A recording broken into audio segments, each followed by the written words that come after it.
7. Talk too early. Oh, Indaba. Talking my business is simple. Nazo zonke indaba zabasha. Ezocansi on Indaba njalo ngo7 kuya ku8 p.m.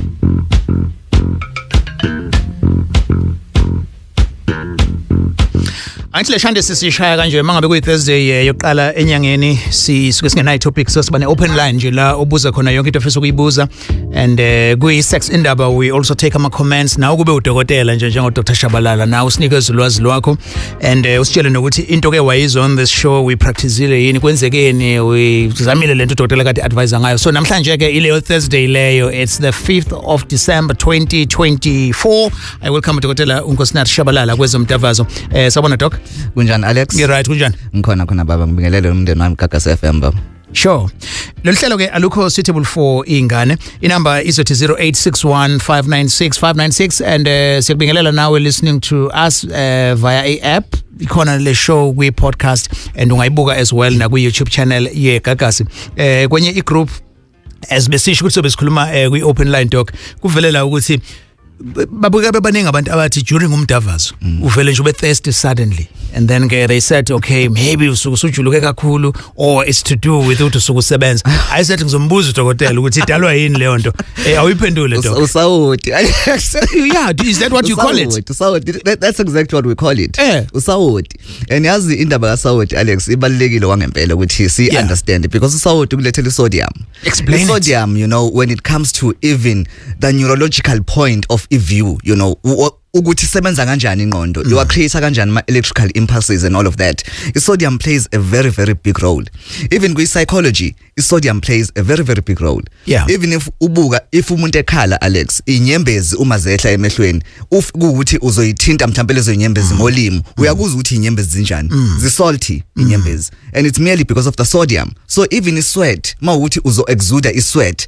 if sweat nakhona ukuthi uzoyitaste ungayinuki uyitaste nayo futhi inawo le element ye salt so now wait so what's the connection between le sodium le kasawoti nomdavazo angithi phela if ukuthi ukhuluma ngomdavazo ukhuluma nanokuthi phela ingqondo isebenza ngandlela yiphiyona ingqondo yona itself njengoba ngisho ukuthi for ingqondo ukuthi isebenza ngama electrical impulses and ama electrical impulses aya ngama negative charges nama positive charges fortunately sodium is one of the positively charged you know ions emzimbeni so sodium ke nayo ke it plays a very big role in terms of ukusebenza kwengqondo physiology yayo ingqondo Alex ukuthi uinterpreta kanjani izinto ukuthi even your homunculus ihlezi kanjani why ukuthi mhlawumbe umuntu uba ne food fetish indaba ukuthi umuntu mhlawumbe uthanda ukuqatshulwa you know kangcono kunokuthi athintwe zonke lezo zinto lezo to break it down so you saying ukuthi during umdavazo when someone oma kusuke ukushota kasawoti noma iwona usuke umningi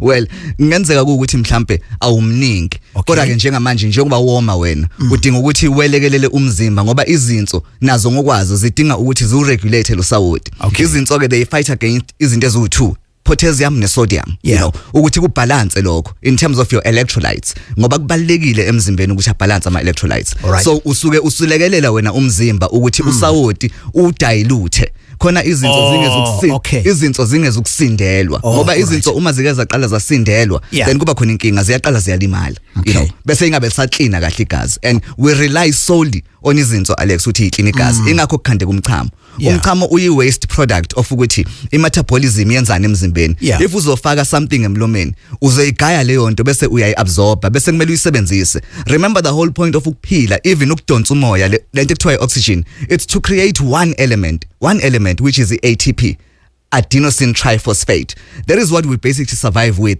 each and every cell emzimbeni survives with ATP singabona dokotela so ini leyo udonsa oxygen lo moya as udonsa oxygen angithi imetabolism iya ngokuthi of course kumele kwenzakaleni ngasiphi isikhathi but bottom line is ekugcineni kwako wonke umzimba udinga a specific type of energy even inhliziyo idinga this specific type of energy which is what we call adenosine triphosphate which is basically element eyenzakalayo because you are metabolizing ushukela basically and you are trying to create energy for umzimba ukuthi qhubeke iphile nama cells aqhubeka survive Asiyehlisa khona sizoyikhumbula lento ishoyo. Siyikhulume nje ngelanguage ejwayelekile. So kusho ukuthi ukuphuza amanzi nomdavazo izinto kumele ihlale ihambisana ngaso sonke isikhathi. Impela nje before uziwomele. Asikhulume ngalendlela Alex singagcili kumdavazo asikhulume ngokwempilo as well ngoba phela amanzi ngihlale ngisho ukuthi ayimpilo iH2O impilo so amanzi they play a very big role abanye abantu yazi Alex bayake basho ukuthi if kuukuthi bazokwenza umdavazo just before bawenza umdavazo bayake bashaya mhlawumbe ilitha nje lamanzi and leyo nto leyo iyabenza ukuthi balaste you know ngoba as much as we create le ATP maningi amanye ama elements enzakala emzimbeni and cabanga ukuthi ke ukuze imthambo ivuleke endukwini il allow igazi ukuthi lingene udinga cabanga into ekuthiwa nitric oxide which is NO. There is one vasodilator a very responsible angene la nto usudokotela kakhulu manje okay I'm here for that ngizomthambisa abuye ayishaye ngolimi lwethu ngiyambona segijima nama DM akhe in case you just joined us now sikwi open line indaba ibiqale abantu bethi bayoma during umdavazo and then udokotela ke usethi not even for umdavazo kuphela amanzi should be your friend ngaso sonke isikhathi asikhulumike ngalokho kuphela sikhuluma noma yini enye ehlukile open line 0861596596 sithi ngiqale kuManqoba khuzwayo now from Emlazi windaba Manqoba yebo njani Alex siyaphila kunjani kuwena ngiyaphila nami ngicela ukubuza Alex yes ngicela ukubuza lapho ukuthi nginenkinga lapha ngoma wengane yami esahlukana naye yabona manje mawengane yami esahlukana naye 4 years ago manje la khona uthakajabule akakhona ukuchanyiswa manje into enjalo uyenza njani dokotela okay uyamanqoba uzokuphendula udokotela khona manje angazi mbuka dulalele kwi-hour leli lokuqala la besikhuluma khona ngendaba ye gender based violence yazi ngesikhathi useza nayo question yakho bengisathi yabo nanso ke enye case ngicanti mhlawumbe uzothi uma umuntu wakhe akajabulile la ekhona mhlawumbe uyahlukumezeka yini but in a way kodwa kusho ukuthi uyahlukumezeka ngenye indlela bengicanti ukhuluma ngale yasiqaleni but nange khuluma ukuthi ufonela uX emtshela akajabulile la ekhona because umuntu asethandana naye uyahluleka umchamisa now lana ke siyibuka vele ngendlela ezu2 i-standpoint somuntu wesifazane ne-standpoint somuntu wesilisa in this case ibona singazathi umuntu wesifazane onenkinga yes nabantu besifazane they do go through into ekuthiwa sexual dysfunction they do experience izinto nabo ezibabeka ekuthenini bengakwazi uku-enjoy ucansi okanye kuze kushintshe even lento ekuthiwa libido Alex in terms of inkanuko nokuhlalela ukulangazelela ucansi even Alex ukulifuna even ukulifuna cabanga never mind ukulangazelela ukulifuna nje in general so abanye babo baze badambelo even imizwa ngesizathu nje sokuthi you know kumele sibuke nangokuthi ama hormones abo abacontrola kanjani ngaleso sikhathi leso and ame kanjani so it's not always ukuthi umuntu wesifazane ehluleka ukuenjoy ucansi noma ukuenjoyiswa kusho ukuthi upartner ohlulekayo kumenza ungathola ukuthi kuhayo une sexual dysfunction definitely Alex it's not always the case you know but kumele vele siyibuke leyo nto leyo ngoba abanye abantu besifazane baqala vele ngokuveza impawu ze sexual dysfunction ukuthi no there is actually something wrong eyenzakalayo you know ikakhulukazi mase befika from the age of 65 kuyaphezulu you know ukuba noshukela nje kungavela nge-sexual dysfunction ukuba ne-high kungavela nge-sexual dysfunction ukuba nesifo senhliziyo kungavela nge-sexual dysfunction ngoba zonke lezi zifo lezi ziyalimaza igazi ziyalimaza imthambo ziyalimaza imizwa and that is exactly how sex actually works igazi nemizwa yizwa le mpendulo ya ngiyamuzwa Alex ithi ngibuze kumbuzo kwenawo ongahlobene nalokho kuphatha kanjani wena lokho kuyakujabulisa ukuzwa lokho Alex yes ukuthi uthi unenkinga ekutheni aka kusho ukuthi current partner uyehluleka kumchamisa kuwilise buva Alex uma kusho kuyacaca kumele ngibuyelane naye Alex kodwa manje simningi iminyaka yeah the reason ngibuza njena doc nangimanqoba esiphendula why would Lusisi enze nje because uku relationship currently but uzobikela uX about izinto I consider mhlambe as the failures zika current partner well the most obvious one Alex untokazi is not over ubhuti clearly ngoba phela kushuthi bejabule kubhuti in terms of element yocansi angithi Alex abanye abantu bayake bayibuke le ndaba yocansi you know kungathi umdlalo kanti masiyikhuluma sisuke serious ukuthi ucansi libalekile it's a very important element of a relationship and if umdavazo ungekho right within a context ye relationship i relationship kuzohamba khambe igcine vele ilimala angithi yambona ke njengamanje usebuyela back la kade khona usemtshena ubhuti ukuthi uyamkhumbula usemtshena ukuthi uyena umuntu okade kwazi ukumenelisa and all of that ubhuti nje ngam-advisor ngento eyi-1 akayibuke yena kuqala ukuthi usekephi empilweni ngoba uthi sesisithi isikhathi bengekho ndawonye usekephi yena empilweni and uma kuwukuthi usakhile la khona yena ngokwakhe useyisukumelile wakhona uku-achieve something then akayibuza ukuthi lo buntu ebekephi all along yini eseqhamuka manje ngoba nakho isimo sesishintshile you know akusingakho nje apha umdava zokuphela Alex kumele icabangele nawe ubhuti impilo yakhe ukuthi uma sehambe kangaka empilweni uphumaphi lo ngoba phela abanye abantu bayabuya Alex sebekhathele uyakuyibone inja edlithini la fish Alex umuntu esezothi I'm ready to settle down you know kanti kade hambe egudla akuthini manqobo All right, no siyabonga. Okay, from one brother to omunye advice. Namhlanje sikhuluma ngani asina topic open line so uphefumula ngofisa ukuphefumula and uyasifundisa makhono ufuna ukusifundisa khona ungasinika ne feedback as well kubeke ubuzana noma yini I'm with uDokotela uNkosina Shabalala he's always with us on Sex Indaba on Gagas. Uhlelo ke alulungele ingane yes I know qedi ukubhala ama exam now but leyo nto still ayibanikezi access to this show. I am with Zakhele Khuzwayo kaMashu now. Sabona Zakhele? Yebo njalo. Siright njani wena? Ngiyaphila. Sure. Ngicela ukubuza la Dokotela. Asini ngoduso yami we've siko 16 lonto yasindawo. And sizama umntwana and lesike zami kube sengathi kiyekenzeka by time kwaze kwafika training akwesihambe siye esibhedlela cause wayesopha kakhulu okwanda ukupheka ngisho 7 days or 8 days opha kakhulu bathola ukuthi unama fibroids and then bambhokhela ke esibhedlela bamkhipha nama fibroids I think ngabo February so ama chances ke manje ukuthi mhlambe ingane sikwazi ukuyithola akanani mhlambe ngakwazi ukwenza mhlambe covid esibhedlela kwagcinekile kuyifollow up bemchecka umthungo because benomthungo lo wona nakho I think so any date yokuphindela ke ubengaka ngikhombisiyon ngakubona because ikhalelene naye. Oh okay. Now Zakhele doc. All right. Now uZakhele ngicela umbuza nje into e1 before ngimphendule ngoba ngizozama ukumelekelela khona ezo understand exact ukuthi kahle kahle mhlambe kwenzakalani ngayo usisi. Now Zakhele ninontokazi senizame isikhathi singakanani ukuthi nibe nezingane. Nibe ndawonye for 16 years now but senizame isikhathi singakanani nizama nje ake sikhulume nge-recent period of isikhathi. Has it been more than 2 years njengamanje or has it been less than 2 years njengamanje? It's more than 2 years. More than 2 years. Yes. Okay, so definitely, Lana Alex, we are dealing with the case here infertility. By definition, infertility is defined by a period of 2 years. Abantu bezama ukwenza ucansi ngaphandle kwe condom, bezama ukuthi bamithisane ngandlela thizeni, you know. So leyo ke infertility. Now untokazi ke ogcina kumbuzo but untokazi yena akaza abe nayo ingane, akaza azakhulelwe kwawena awukaze uzukhone ukummithisa. Cha, wena but unazo ingane ngaphandle? Yebo unayo ngaphandle. Unayo ngaphandle e1. Yes. Ineminyaka emingaki manje?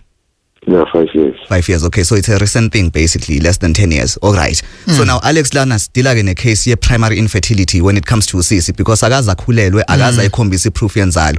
Kanti nangu kubhuti ngalana yena usekwaba na ingane na 5 njengamanje. So usekwaba na iproof of inzalo. So uma sizombuka naye ubhuti sizomclassify as a secondary infertility. So those are two different cases, you know.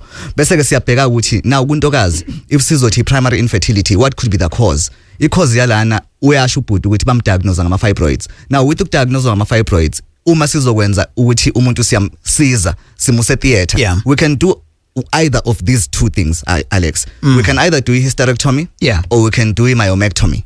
So i-myomectomy it means ukuthi siyangena ngaphakathi asisikhiphi sonke isibeletho sizosika nje lezi igaxa ezikhona uma ukuthi isigaxa sisodwa esincane noma igaxa eziwu2 ezincane then sizoyisika lezo igaxa siyikhiphe sizama ukupreserve isibeletho sakhe untokazi. Okay. Whereas if senza i-hysterectomy then kuba inkinga ke leyo ngoba i-hysterectomy it means we are removing the whole of isibeletho. Then lapho ke if ukuthi umuntu akasenaso isibeletho there is absolutely no possible way ukuthi bengayithwala ingane. No possible way unless if ukuthi sizo harvest amaqanda abo bese senza into ekuthiwa isurrogacy. sizothola omunye umuntu ozoba mithela ngembewu yakhe ubhuti kanye neqanda lakhe usisi. What we'll do is ngoba obviously isikhathi sisuke sesincane and udokotela mhlambe efisa ukubuza namanye ama follow up questions uzoshiya inamba ngasekugcineni so that uzokwazi ukuthi ukwazi ukumfonela and have a appointment. We hope izinto zizohamba kahle. Thank you ukuthi ukwazile ukufona Zakhele. Sawona but Alex no Doc ebo anonymous bengicela ukubuza mina ukuthi enena sokuthi mina ngisebenzisa amaphilisi okuprevent utrifazole and then ngisebenzisa protection but then last week ngike kwayenzeka like iphutha so nje kwashayeka isikoni so then ngase ngathatha i-plan B ilento njana i-morning after so bengicela ukuza ukuthi mhlambe kungenzeka yini ukuthi ngile preg because i-trifazole ngithathayo ngisho ihlukene like amakhala amaphili wakhona so mase ngiku-red mina ngisethi ngizongena kwama-period like mase kusele amaphilisi ayi-2 red then ngingene kuma-period so njengamanje kusilele i-1 but then ama-period angiwaboni so bengicela ukubuza ukuthi kungenzeka yini ukuthi mhlambe like ngipregile or okay all right Doc. Okay, untokazi lana ukhala ngokuthi yena uyi-trifazole ama-oral contraceptive pills esiwasebenzisayo ukuthi si-prevent inzalo kumuntu wesifazane.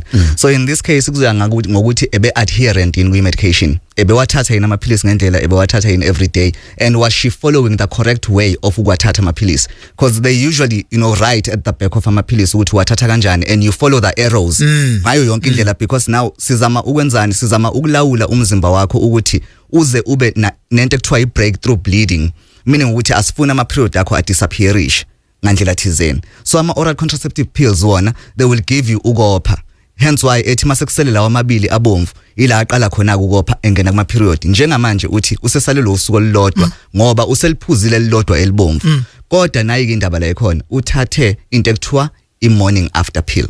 Now lokho kuyaphazamisa-ke lokho ngoba manje kuyawaphazamisa even ama-contraceptives lawa kuthiwa i-trifazole lawathathayo. So uzothola ukuthi uzothi kuba delayed kancane in terms of getting her period kule nyanga, merely because usephazamise isimo ngokuthatha into ekuthiwa i-morning after pill in trying to prevent i-pregnancy because ulale nomuntu ngaphandle kwe-condom.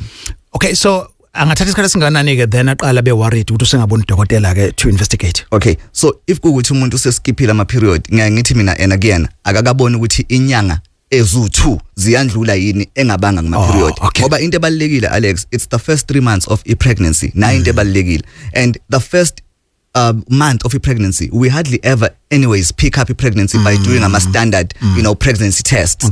Kanti if ngampela-ke worried, we can do ama-formal pregnancy tests which are better than ama-standard ones, and then we can try and see ukuthi ukukhulelwa kwakhe-ke kume kuphi khona-ke. All right, indaba sawubona Mr. Msiyane, ngiyabingelela kwenye sample sakho dokotela.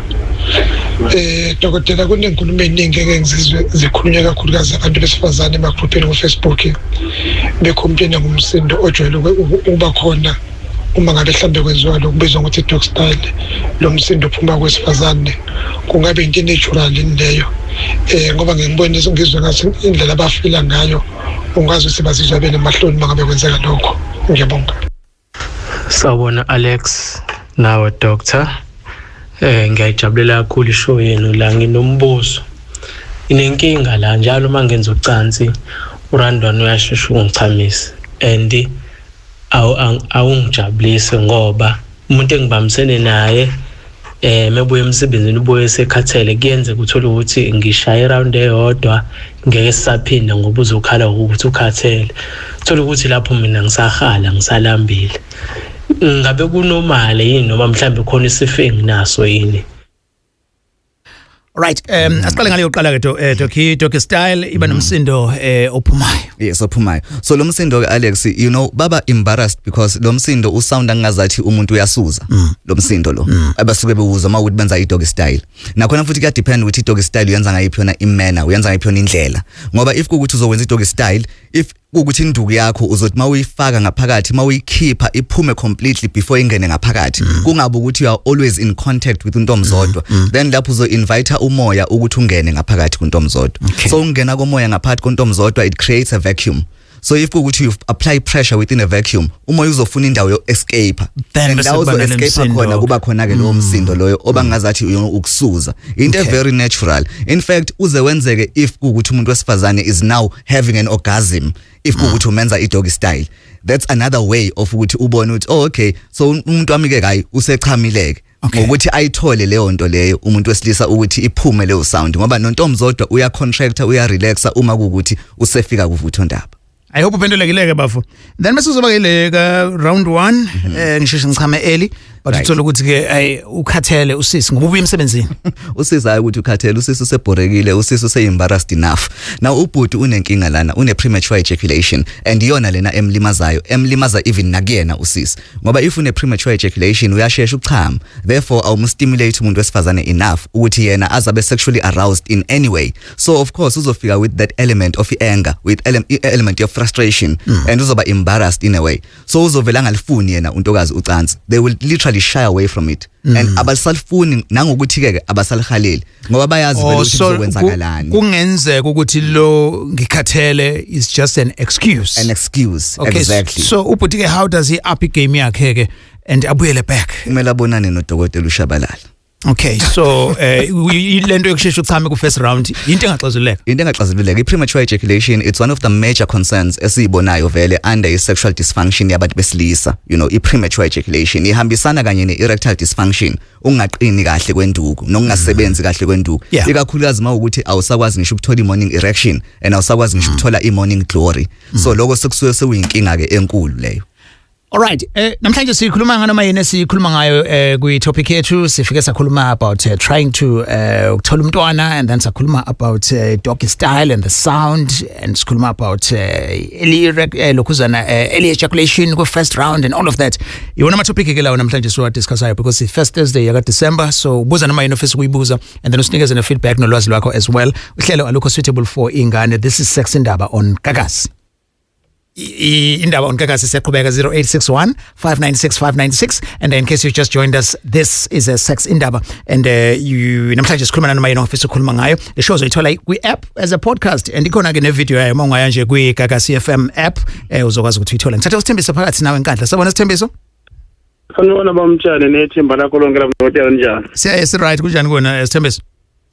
Hayi siyaphila ba. Yes.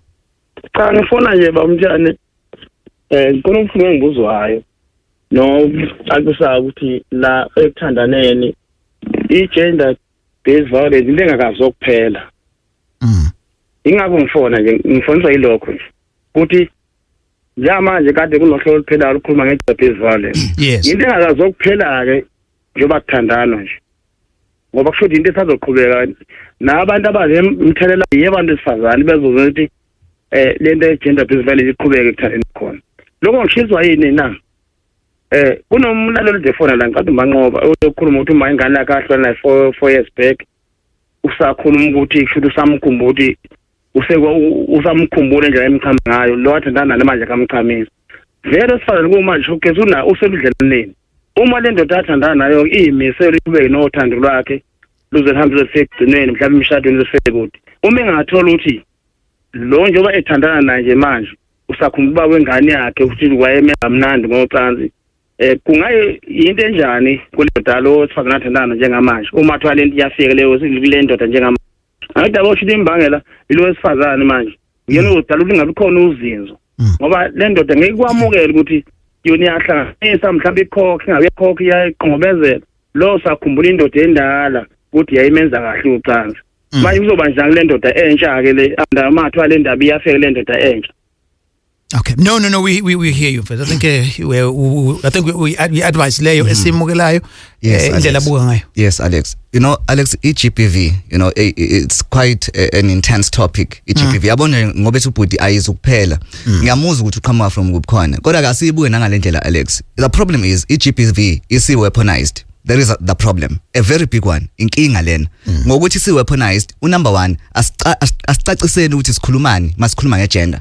We are not talking about abantu besifazane kuphela. We are talking about everyone who's inclusive of gender, like South Africa by definition, you know, and dictated by law.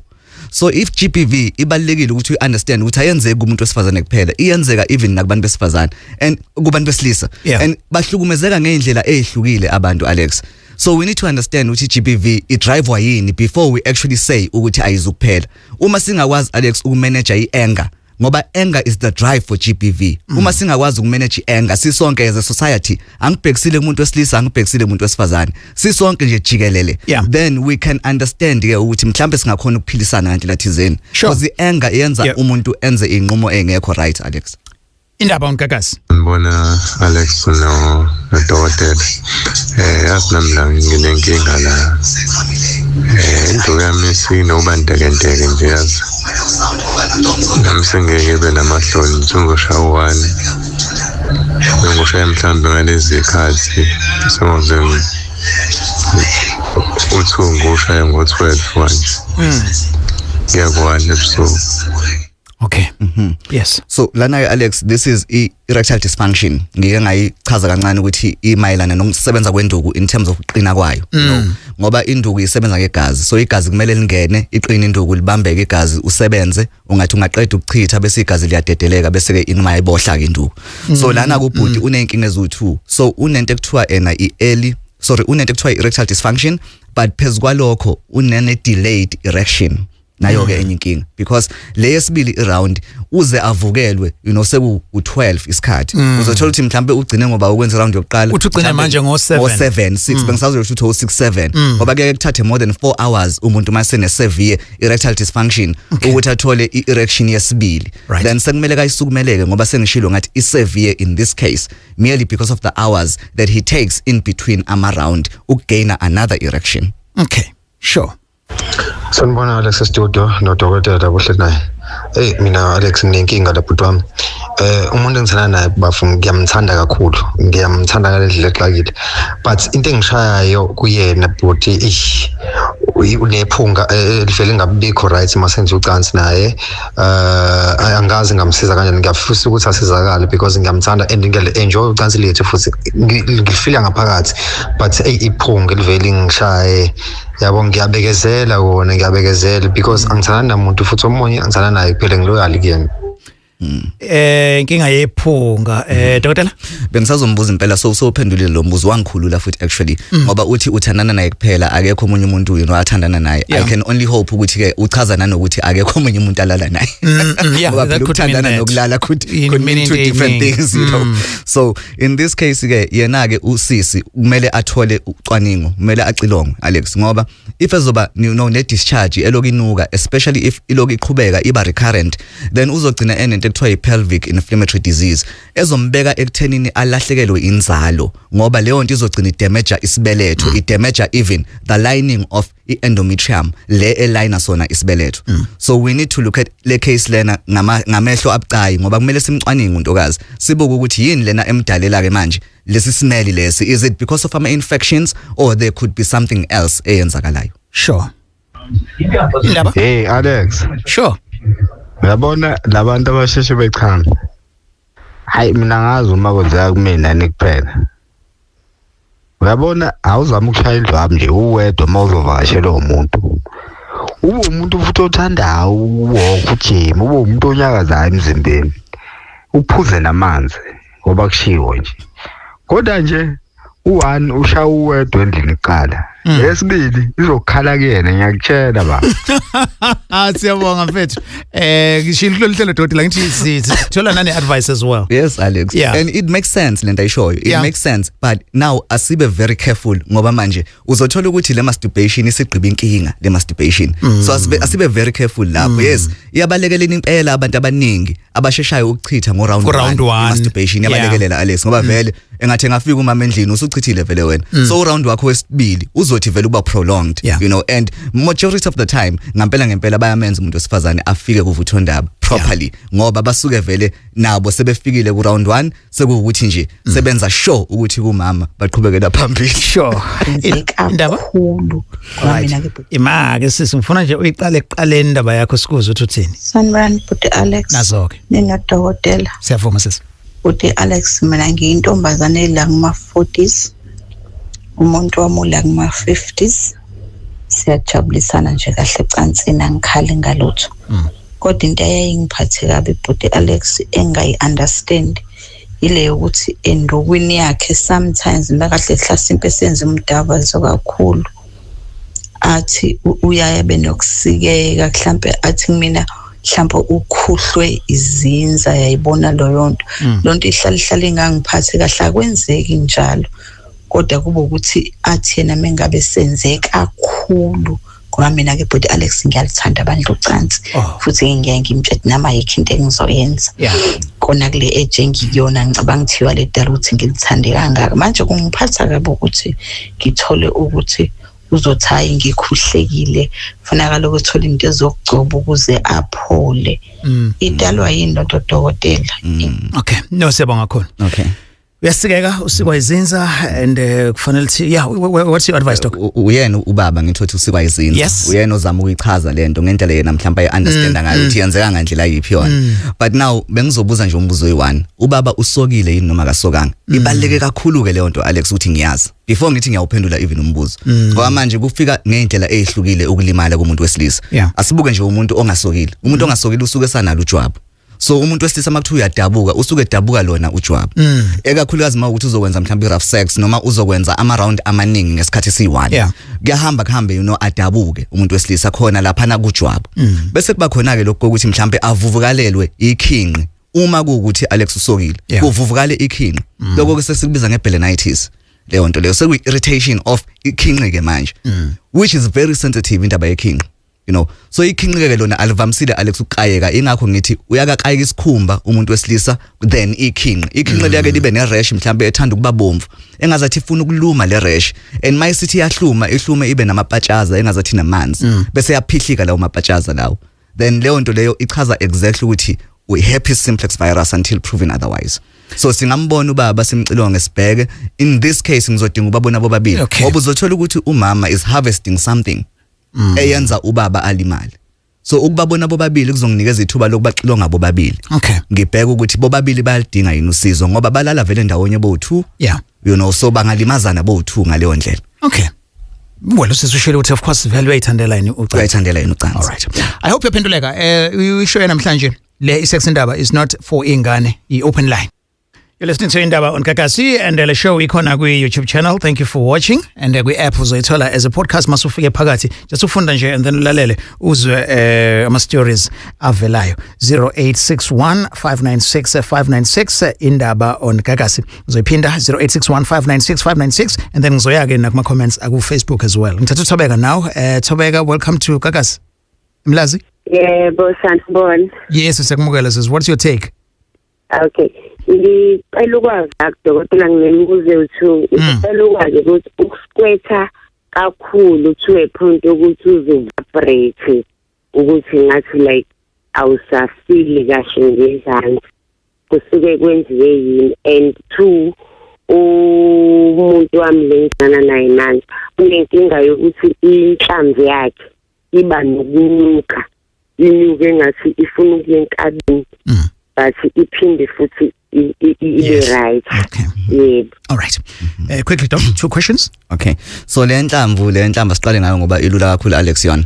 Le nhlamvu ibizwa ukuthiwa undescended testes. So you have ama testes amabili. Right, so ama testes amabhola Alex. Yes, and amabhola abalekile kumuntu wesilisa ngoba iwona responsible for ukwakha isidoda kanye nobudoda.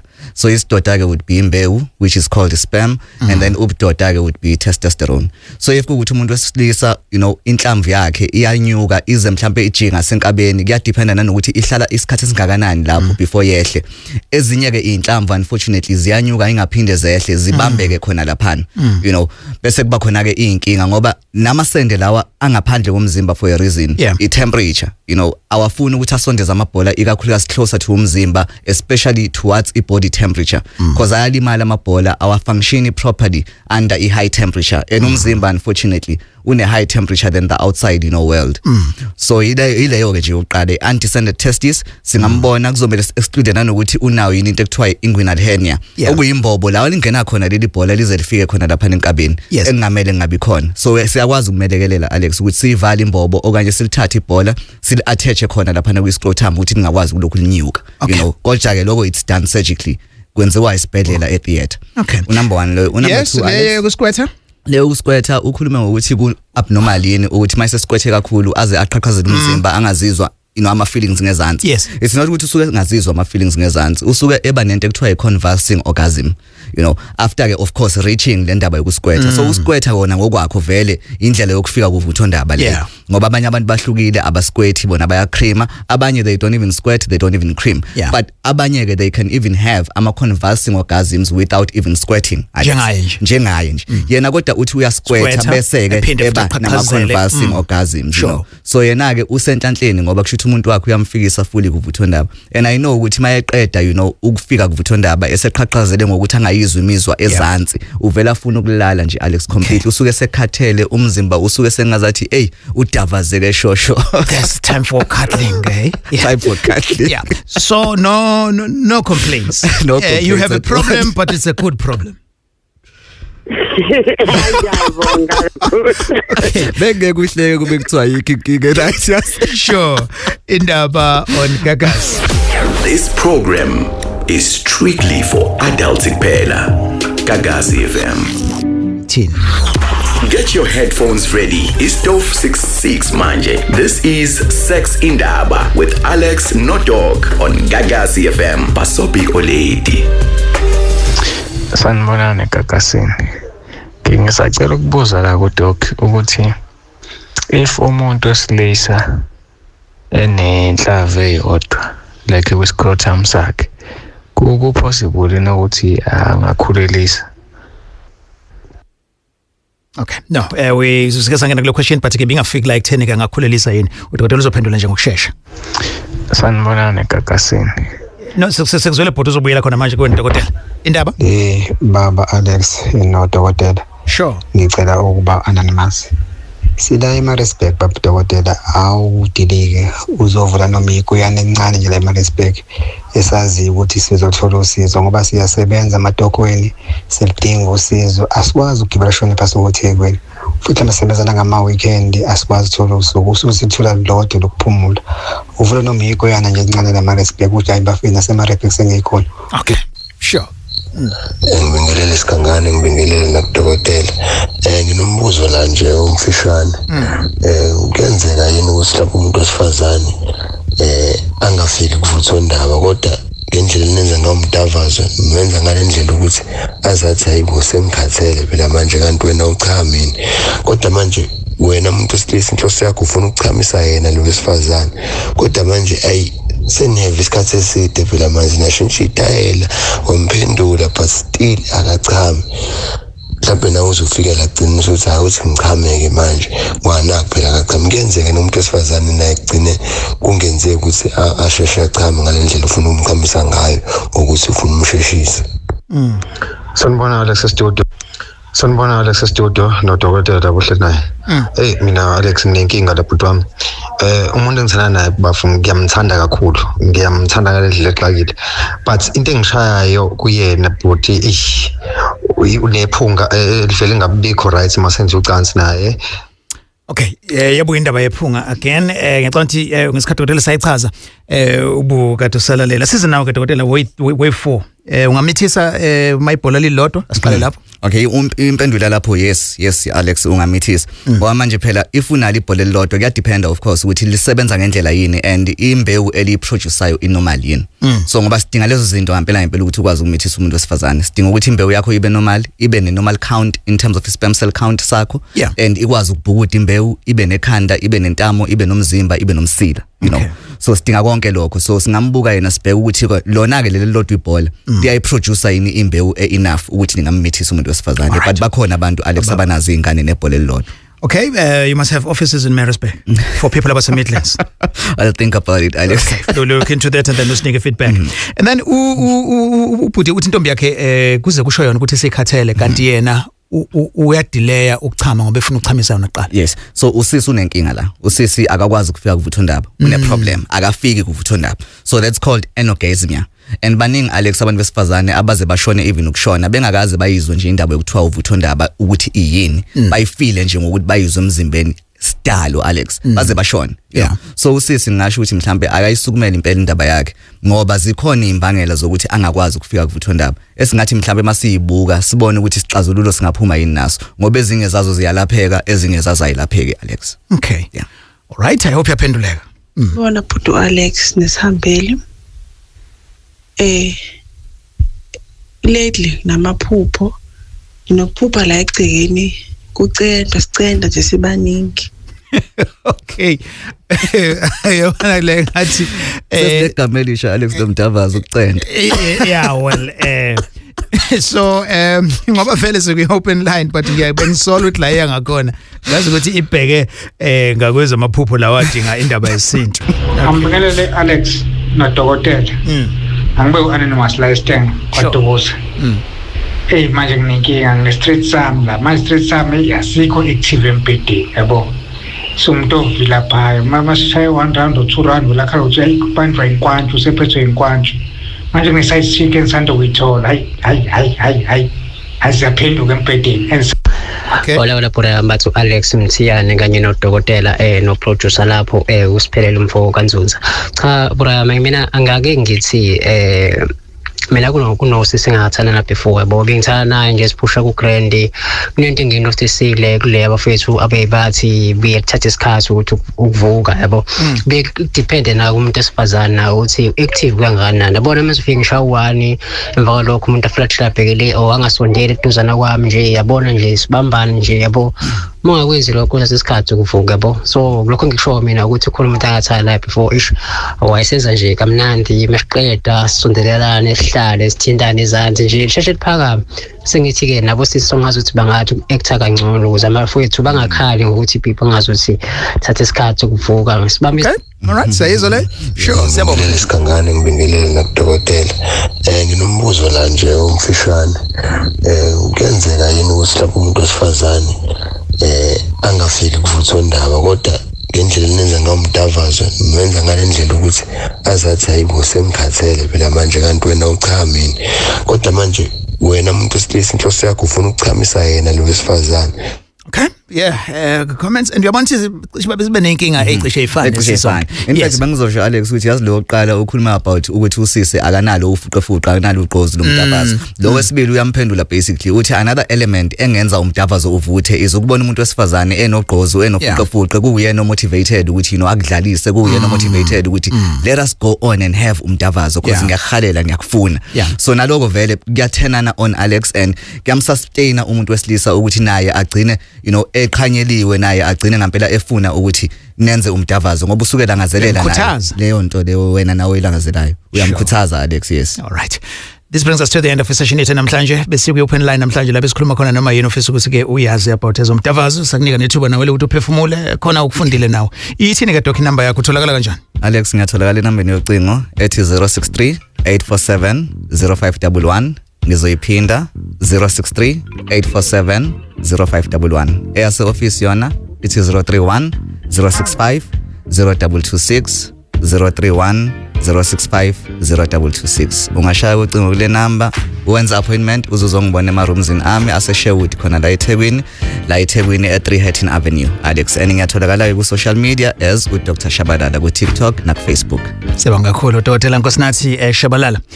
Just nje izinto ezihighlightekile ezivelile from our comments amaningi and kungenzeka ukuthi umuntu wesifazane akafiki kuvuthondaba but uthola ukuthi uyena kahle hle une sexual dysfunction akuyena umuntu wesilisa and then ivelile leyo and then nayo ke leyo ukuthi kunephunga eliqhamukayo kuntombi zodwa maybe yakube wena uqala leyo conversation ukuthi ucela umuntu wakho ukuthi kube uyena okutshelayo if ukuthi kunjalo uqale uzinuka amakhwapha because into ngeke uzuyinake leyo. And then nayo ke leyo ukuthi mangabe uthi amabhola abuya nyamalale or lilodwa uyitshela ukuthi kushuthi ngekwazi ukumethisa, no, dokotela uthe that's not the case. Udinga udokotela ukuthi axilonge and you might be missing out your opportunity kuse early. I hope khona ukufundile kulolu hlelo. Thank you so much for tuning in. Ungayibukela ishow kwi YouTube channel yeGagasi, ilalele kwi app as a podcast, and bese ke usinikeza ke i-feedback.